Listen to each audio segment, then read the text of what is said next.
So Spider-Man 3 was directed by Sam Raimi, and it was the unofficial concluding chapter of the Spider-Man trilogy. But we'll talk about that. And this time around, it stars Tobey Maguire, Kirsten Dunst, James Franco, all returning from the previous roles. Also features some new faces this time, including Thomas Hayden Church, Topher Grace, Bryce Dallas Howard. A few new people appear in this movie. And in this movie, taking place sometime after the events of Spider-Man 2, Peter has now found that perfect balance for his double life. His life as Peter is going really well. He's dating the love of his life, MJ. And also, his life as Spider-Man is also going really well.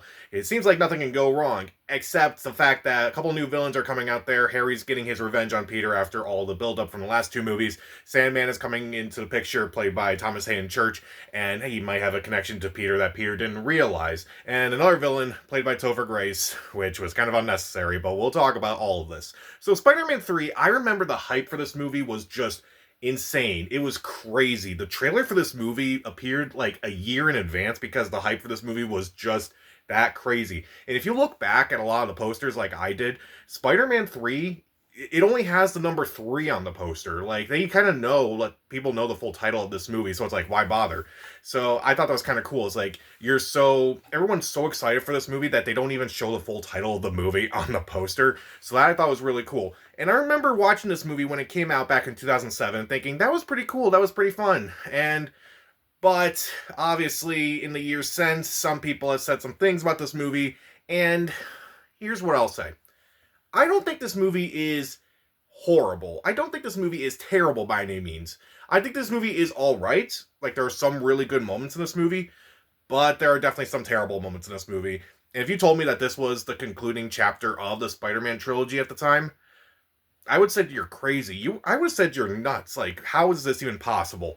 But let's dive into the movie itself. Let's talk about some things I do like in this movie first, because I think that's fair, and I think it actually has some good moments in it. First off, I do think the performances are pretty good, particularly from Tobey Maguire and Kirsten Dunst again. Their dynamic is really good. It's kind of interesting to see Peter's arc in this movie and how he's kind of like, he kind of lets the ego get to his head a little bit. And also, I do like the scenes after he's, affected by the symbiote, and he's more angry. Not emo Peter, but when he's actually angry. I feel like that's actually really well done. Kirsten Dunst's character, once again, Kirsten Dunst also plays MJ again in this movie. And I found her arc to be kind of interesting, this movie. Like, she's kind of getting, like, all this crap in her life now, and she feels like nothing's going right in her life.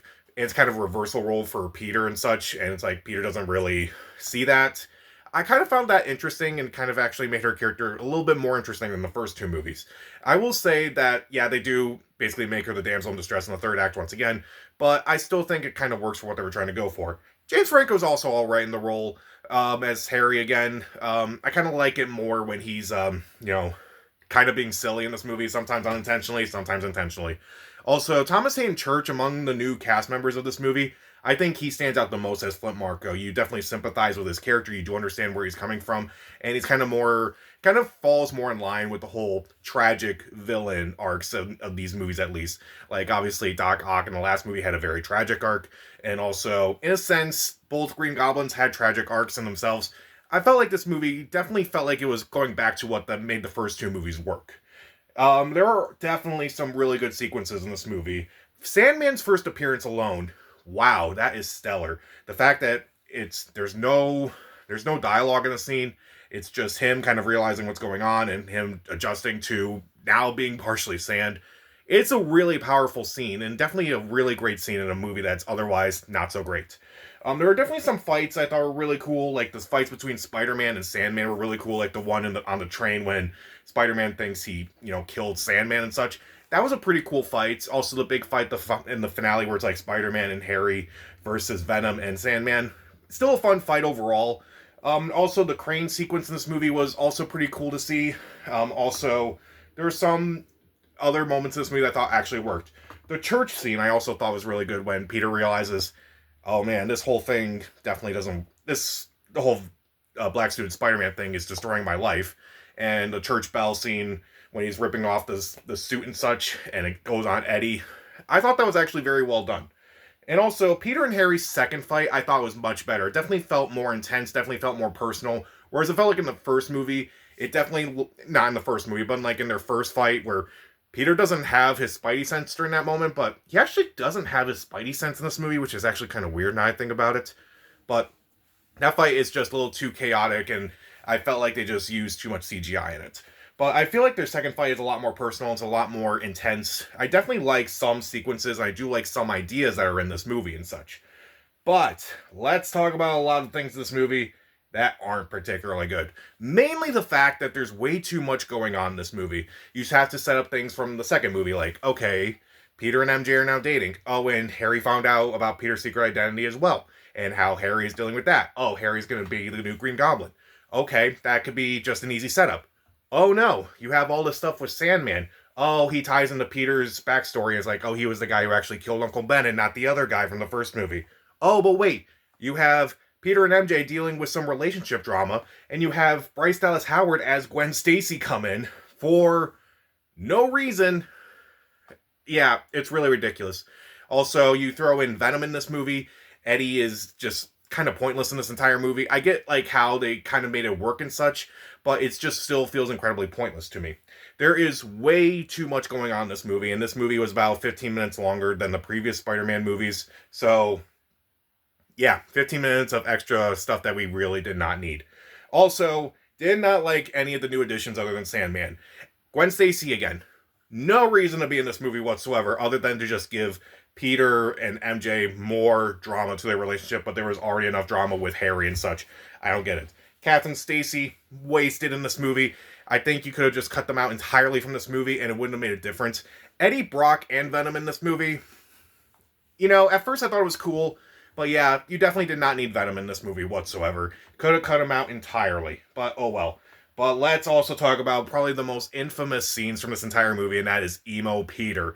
Now, I said earlier that when Peter is angry, I feel like that actually works. I felt like it was actually very effective. But when he's being emo, he's not really being angry. He's just being a douchebag. Like, a lot of the things he does, like, he doesn't really listen to his professor while he's just talking to, you know, I forgot what her name was, but, like, the landlord's daughter. Like, that was pretty douchey. Like, that sequence after Eddie gets fired and he's just, like, dancing around and he gets the office job and he's just being a total prick.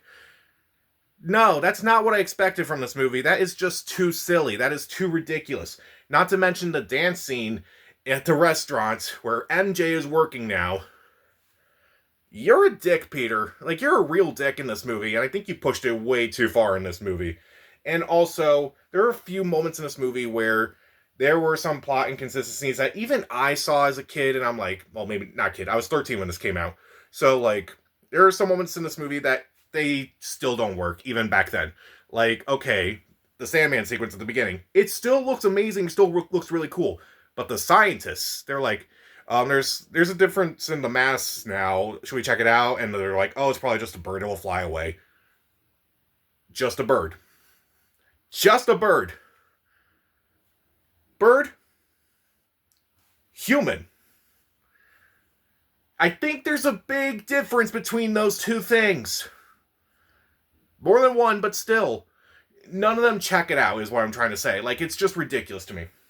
Also, Harry's butler in this movie. Towards the end of the movie, Peter's like, I gotta save MJ from Sandman and Venom.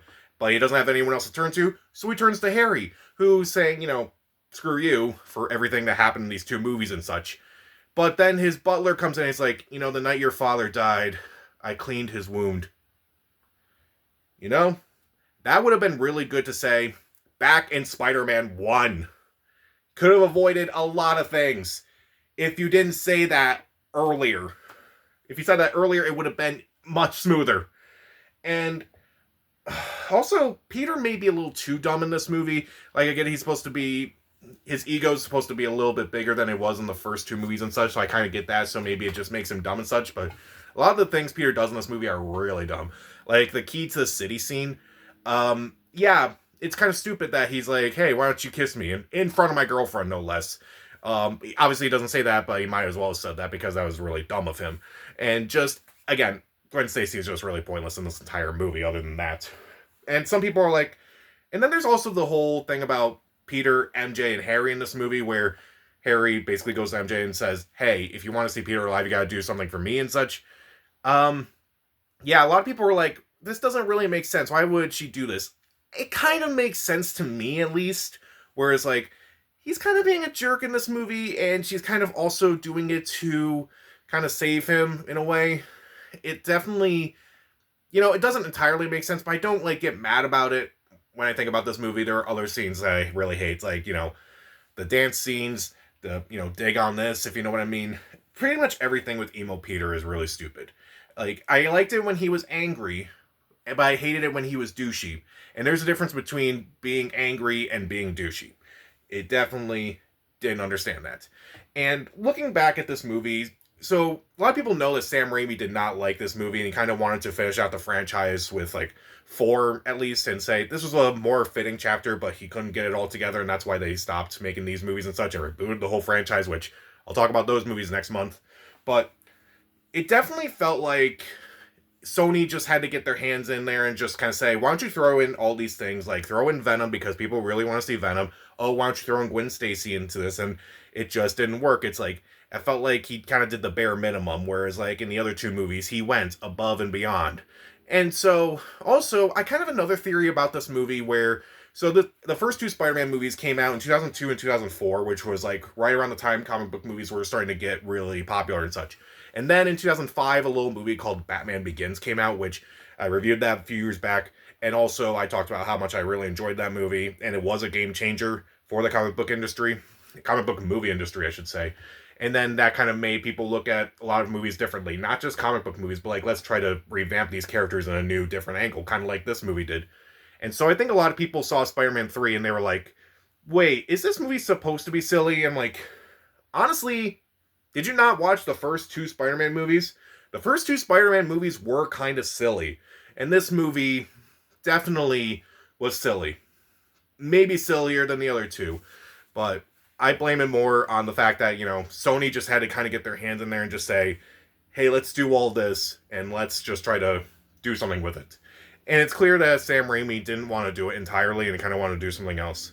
Also, the score by Christopher Beck, I forgot what his name was exactly, but he replaced Danny Elfman because of basically, there was a contract, but there was a dispute between him and Sam Raimi. But his music is not very interesting, unfortunately. So, if I had known that this was going to be the last chapter, I would have been very mad. But I was also kind of just getting excited. It's like, okay, maybe that wasn't great, but I still felt like it ended fine enough for the trilogy itself, even if it didn't really work overall. Like, at least by the end, I'm like, okay, I'm fine where the characters are. Well, some of them are dead, but still. But I still would have preferred seeing what Spider-Man 4 would have been like had there been like an actual attempt to make it. But given the changing landscape of comic book movies and such, it wasn't going to happen. So, Spider-Man 3, it's a mess. It's a real big mess, and admittedly so is this review. But I don't hate this movie as much as everyone else does. Like, a lot of people just despise this movie, and I'm like, okay, but we got 2 bad Spider-Man movies coming up next month, so gotta talk about those a little bit. So, even though there are some good sequences in this movie, there are some good ideas that are thrown in there, and there are some good performances in this movie. This movie just gets bogged down by so much going on. There's so much stupid things. So many stupid things in this movie. Emo Peter, stupid. The addition of Eddie Brock and also Gwen Stacy, stupid. There are the dance scenes, stupid. There's a lot of stupid in this movie. But I don't hate it when I'm watching it. If I'm watching 1 and 2, I'll be like, I don't mind watching 3. I kind of still have a fun time every now and then, but I don't get mad while watching it, if that makes sense. It's like, I'll just live with the stupidity of it. Also, J.K. Simmons and Rosemary Harris are not really in as much. I forgot to mention that, but they aren't in it as much, and that also disappoints me.